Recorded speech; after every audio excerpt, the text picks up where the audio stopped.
aboard Jasmine's bark. It's late summer 2007, our second on the Columbia River. This summer I've been concentrating on sailing skills for our upcoming San Juan Islands trip, but we're still enjoying the versatility of the Mac, both under power and under sail. My son Sean is an accomplished wildlife photographer. With the Mac's powerful engine, we can easily explore miles of river in an afternoon. Of course, the Columbia River is famous for wind. The flying net! While this makes it world-renowned for windsurfing and kiteboarding, it can be challenging for boaters. On this trip, we decided to head upriver, about 8 nautical miles, and visit an abandoned ship resting on the north bank. She's called the Davy Crockett, which is a funny name for a girl, but a good one for a ship. She also has become a great bird nesting platform. This old-timer is well east of our slip at Hayden Bay, past the I-205 bridge by more than 3 nautical miles. She rests on the Washington side of the Columbia. Some friends have joked that it'd be great to turn the old hull into condos. Maybe not a bad idea.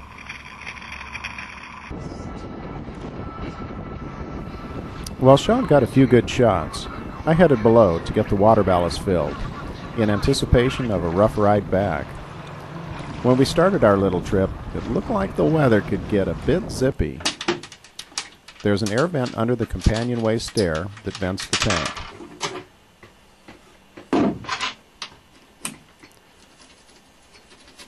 Water flows in from a large valve in the stern.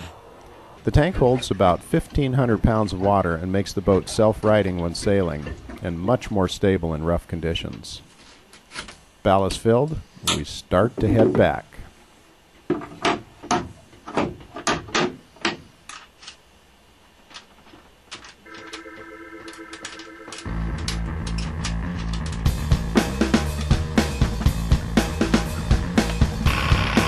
As we return to Portland, you can see the I-205 bridge, as well as a few Whitecaps building.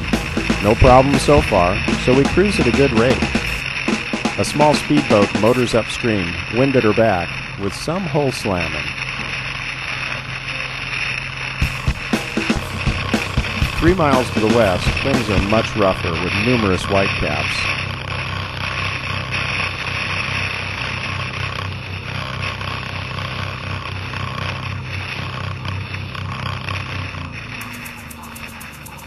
And then I get a bad idea.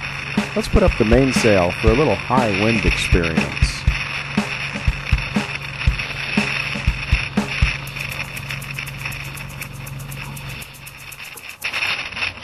We hoist the mainsail and bear off on starboard tack.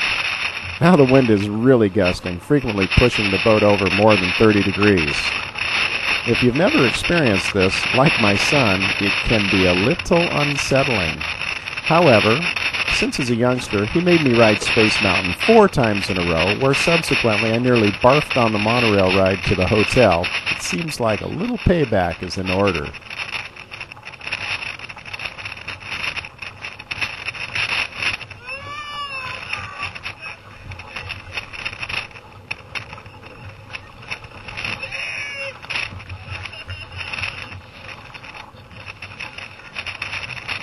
Since starboard tack was unpleasant, I came through the wind onto port tack.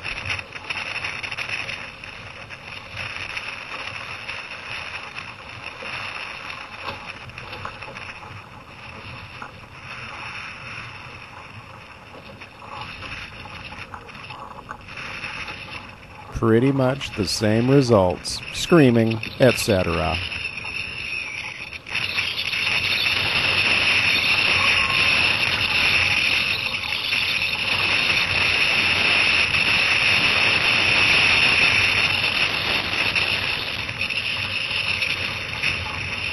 After adequate team torture, I brought down the sail.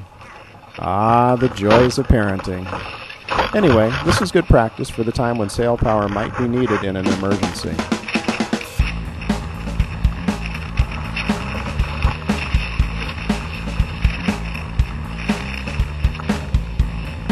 We continue to motor towards Hayden Bay. After several hours of howling wind, the chop was really building. Monotonous, isn't it? But that's the description that we share tied to the dock over a good glass of wine and steaks on the barbecue. On the river, there's a small feeling of awe and knowledge that this bit of wind and wave is nothing compared to the real fury of nature. I wiped the spray from my glasses and worked the bow through the wind, taking the chop more gently, side to side.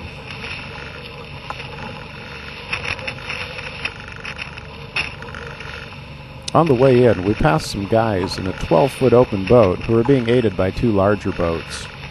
Conditions like this are hard on personal watercraft, too, with rescues sometimes needed. When it comes to safety and water conditions, if you think you might need to reef the sails, slow down, or seek shelter, you should do so immediately, not in a while. One final note. The boat mount camera that's filming this is just over 5 feet above the water line.